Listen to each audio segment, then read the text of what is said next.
So how does your program work? So this, it ignores this, and then it asks, how old are you in human years, which is right here. And then I put how old I am, which is input. And then answer, it answers how old you are times 7. And then it puts you are number dog years old. Awesome. What you can do with this, which is funny, is that you can change the number anywhere here and just calculate it. So what's going on in your program?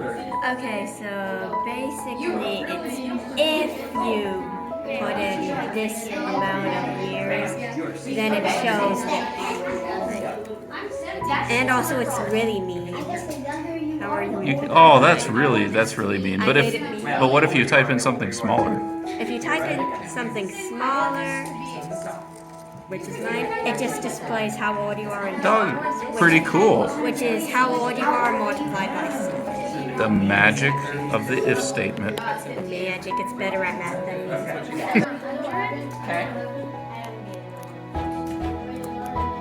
Oh my gosh, how are you that old? I did not think anyone could make that. So how are you doing that? If statements? Yeah. Give me a smiley face. Pretty cool. And I made a smiley face on Not bad accident. for your first program. Double smiley face.